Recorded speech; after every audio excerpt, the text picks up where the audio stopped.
नमस्कार दोस्तों, आप लोगों ने सुना होगा जब आपका दुश्मन बहुत ही खुखार हो, खतरनाक हो और बेहद चालाक हो तो आपको सीधे वार नहीं करना चाहिए। आपको सबसे पहले आपके दुश्मन का जो दुश्मन है ना उसे मित्र बनना चाहिए। उसके बाद फिर आप उस पर चाल चले और उसे एक ही बार में ख़त्म कर दे। दोस्तों, भारत वही कर रहा है। चीन का हैकरी निकालने के लिए, नॉर्थ कोरिया का दादागिरी खत्म करने के लिए भारत ने एक बार फिर से खतरनाक फैसला लिया है। पूरे दुनिया हिल गया है। अब ब्रिटेन और यूरोप बोल रहा है कि अब सचमुच में भारत का विदेश नीति बहुत ही खतरनाक बन गया है। दोस्तों, भारत ने जो किया है ना वो काम पहले केवल अमेरिका ही करता था। अमेरिका ही दोस्तों तमाम दुनिया में कह सकते हैं, दुनिया के हर एक देशों में कह सकते हैं, अपना खासतौर पे आर्मी चीफ को भेजता था और बड़े बड़े एग्रीमेंट करवाता था। दोस्तों, इतना हिम्मत आज तक चीन को भी नहीं हुआ जितना खतरनाक कदम आज भारत चल रहा है। इसीलिए आप लोग पूरा खबर देखिए और समझ आखिरकार भारत ने क्या बड़ा कदम उठाया है।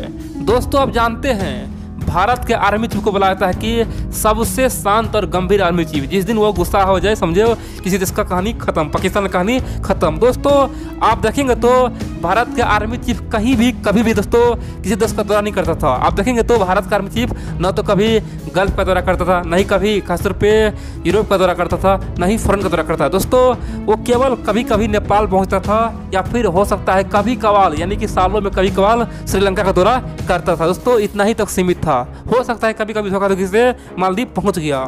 लेकिन दोस्तों, वर्तमान में भारतीय आर्मी चीफ जो कर रहा है ना, पूरे दुनिया हिल रहा है कि आखिरकार भारत सरकार अपना विदेश नीति किससे बदल गया। दोस्तों, आप जानते हैं दिसंबर महीना में भारतीय आर्मी चीफ कहाँ गया था? यूएई का दौरा किया था, सऊदी अरब का दौरा किया था। और बड़ी बात तो यह दोस्तों, पहली बार कोई आर्मी चीफ यानी कि भारत का आर्मी चीफ गल्फ का दौरा किया था। यहाँ तक कि पाकिस्तान, चीन सब में हड़कंप मच गया था। दोस्तों, उससे पहले देखेंगे तो भारतीय आर्मी चीफ नेपाल का दौरा किया था और नेपाल में दोस्तों उसे बहुत सम्मान दिया गया था, उसे अवार्ड भी दिया गया था। दोस्तों, उससे पहले देखेंगे तो भारतीय आर्मी चीफ कहाँ गया था? म्यांमार का दौरा किया था। आप कह सकते हैं कि लगातार दोस्तों एक से बढ़कर एक देशों का दौरा कर रहा है। और वर्तमान में भारतीय आर्मी चीफ खासतौर पे साउथ कोरिया का दौरा किया है। बड़ी बात है दोस्तों, साउथ कोरिया का दौरा किया है और इसीलिए भारतीय आर्मी चीफ का दौरा देखकर चीन और नॉर्थ कोरिया में तहलका मचा हुआ है। उसे डर लग रहा है कि आखिरकार यहाँ पे क्या होने वाला है। दोस्तों, आप जानते हैं मुख्यतः आर्मी चीफ का ये 3-4 प्लान है। दोस्तों, ये बहुत ही खतरनाक प्लान है। अगर ये कामयाब हो गया तो समझो चीन का कहानी खत्म। आप जानते हैं वर्तमान में खासतौर पे साउथ कोरिया और भारत का रिश्ता कितना अच्छा है। दोस्तों, बहुत बढ़िया है, ये बात जान लीजिए, बहुत बेहतर है। आप जानते हैं साउथ कोरिया हर मुद्दे भारत का साथ देता है। अब भारत सरकार चाहता है कि जो साउथ कोरिया और भारत में जो एग्रीमेंट साइन हुआ है, लॉजिस्टिक सपोर्ट एग्रीमेंट, दोस्तों लॉजिस्टिक सपोर्ट एग्रीमेंट के तहत साउथ कोरिया का जो नेवल बेस है वो भारतीय आर्मी यूज कर सकते हैं। मान लीजिए भारतीय आर्मी को साउथ कोरिया जाना है, वहाँ पे आराम से साउथ कोरिया का नेवल बेस यूज कर सकता है। वहाँ पे फ्यूल ले सकता है, यहाँ पे तेल भर सकता है, हो सकता है मिसाइल भी अपने वारशिप में लगा सकता है, हो सकता है वहाँ पे बड़े बड़े गोले भी ला सकते हैं। दोस्तों, साउथ कोरिया का तमाम नेवल बेस भारतीय आर्मी आराम से यूज कर सकता है।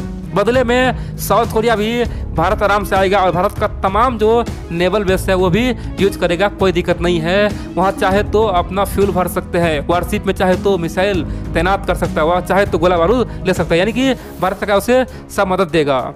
लेकिन बड़ी बात तो यह है दोस्तों, अब भारत चाहता है कि इस लॉजिस्टिक सपोर्ट एग्रीमेंट में कुछ बदलाव आए। ये तो पुराना हो गया। दोस्तों, भारत चाहता है कि जिस प्रकार हम अमेरिका से, जिस प्रकार हम फ्रांस से, जिस प्रकार हम जापान से लॉजिस्टिक एग्रीमेंट सपोर्ट साइन किए हैं, उसी प्रकार अब साउथ कोरिया से सेम टू सेम बन जाए। अब आप पूछेंगे आखिरकार भारत ने अमेरिका, फ्रांस और जापान से किस तरह का लॉजिस्टिक सपोर्ट एग्रीमेंट साइन किया है? देखिए दोस्तों, भारत का सिंपल कहना है, चाहे अमेरिका का या फ्रांस का या फिर जापान का, चाहे एयरफोर्स हो या फिर आर्मी हो या फिर नेवी हो, जो भी हो, बिंदास भारत के तमाम बेस को यूज कर सकता है। भारत के तमाम हवाई अड्डा यूज कर सकता है, भारत का तमाम एयरफोर्स अड्डा यूज कर सकता है, भारत का नेवल बेस यूज कर सकता है, भारत का आर्मी बेस यूज कर सकता है। यानी कि भारत का तमाम बेस अमेरिका, फ्रांस और जापान के लिए खुला हुआ है। यहाँ पे आए, जो मिसाइल चाहे वो ले ले, चाहे तो फ्यूल भर ले, चाहे तो यहाँ पे वारशिप को सही कर ले या फिर फाइटर प्लेन सही कर ले या फिर गन सही कर ले, यानी कि सब कुछ सबके लिए फ्री हो चुका है।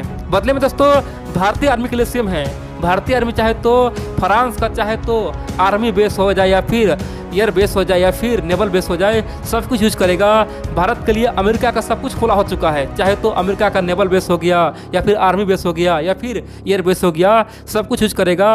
या फिर जापान में दोस्तों, जापान में भी भारतीय आर्मी के लिए सब कुछ खुला ऑप्शन है, चाहे जो मन है वो करे, चाहे अपना एयरफोर्स भेजे या फिर चाहे तो नेवी को भेजे, चाहे तो आर्मी को भेजे, सब कुछ भारत के लिए फ्री है। भारत का आर्मी जहां मन हो वहां जा सकता है, जो मन ले सकता है, चाहे फ्यूल भरे या फिर एयरफोर्स के लिए कोई तरह का मिसाइल लेना हो या फिर दोस्तों सब कुछ बिंदास अमेरिका, फ्रांस और जापान में खुला हुआ है। यानी कि सिंपल भाषा में कहा जाए तो जिस प्रकार का एग्रीमेंट भारत का फ्रांस, अमेरिका और जापान से हुआ है, उसी प्रकार का एग्रीमेंट भारत चाहता है कि साउथ कोरिया से हो जाए, साउथ कोरिया में बदलाव हो और ये जो लॉजिस्टिक सपोर्ट एग्रीमेंट साइन हुआ है दोस्तों, ये पहले हो चुका है, उसमें बदलाव हो जाए। और जिस प्रकार साउथ कोरिया नेवल बेस का ऑप्शन देता है, साउथ कोरिया इन चारों ऑप्शन दे दे, यानी कि भारतीय आर्मी के लिए दे दे, भारतीय एयरफोर्स के लिए दे दे, सबको दे दे और आराम से साउथ कोरिया को भी भारत का एक्सेस मिल जाएगा। दोस्तों इस तरह का विचार यानी कि भारत के मन में है और इसीलिए साउथ कोरिया का भारतीय आर्मी चीफ दौरा किया है। दोस्तों इन सब के अलावा भारत का एक और मेगा प्लान है।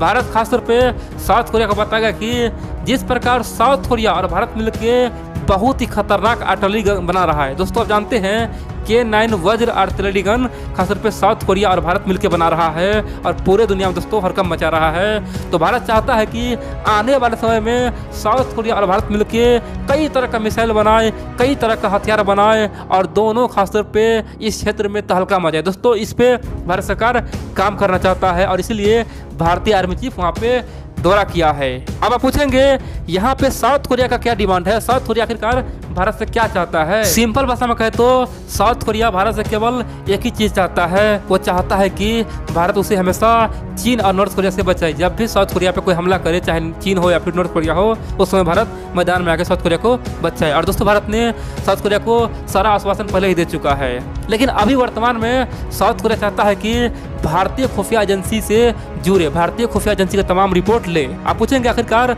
साउथ कोरिया भारतीय खुफिया एजेंसी का रिपोर्ट ले क्या करेगा, क्या कारण है।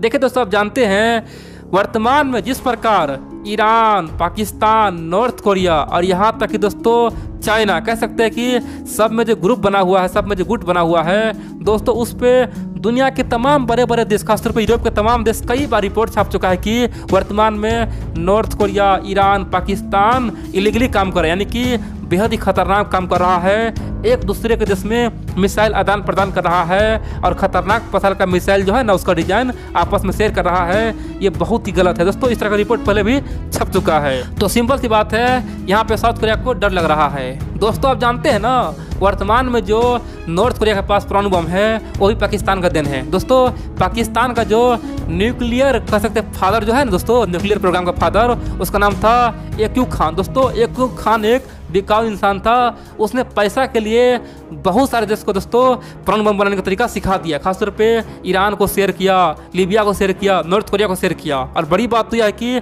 नॉर्थ कोरिया ने उसी को पैसा दे के वो आइडिया खरीदा था और परमाणु बम बना लिया। उसके बाद दोस्तों अमेरिका को समझ में आ गया कि पाकिस्तान परमाणु बम बनाने का तकनीक बेच रहा है, तो फिर बाद में ईरान पे दोस्तों प्रतिबंध लगा दिया और लीबिया में दोस्तों क्रांति ला दिया, लीबिया में दोस्तों लोगों को सड़क पर उतार दिया। इसीलिए दोस्तों आज तक लीबिया और ईरान परमाणु बम नहीं बना पा रहा है, लेकिन नॉर्थ कोरिया बना चुका है। कह सकते हैं कि वो भी पाकिस्तान का देन है। इसीलिए साउथ कोरिया को डर लग रहा है कि अगर फिर से इस तरह का कोई खतरनाक मिसाइल नॉर्थ कोरिया को पाकिस्तान बेच दे तो हमारा क्या होगा। और दोस्तों इसीलिए साउथ कोरिया चाहता है कि पाकिस्तान कोई भी हरकत करता है ना, उसका रिपोर्ट भारतीय खुफिया एजेंसी साउथ कोरिया को देते रहे। यानी कि भारतीय खुफिया एजेंसी से साउथ कोरिया चाहता है कि पाकिस्तान के तमाम रिपोर्ट लेते रहे। इसीलिए भारतीय खुफिया एजेंसी में साउथ कोरिया खासतौर पे इंटरेस्ट जगा रहा है और बता रहा है कि हम उससे जुड़ना चाहते हैं, हम कुछ भी करने के लिए तैयार है।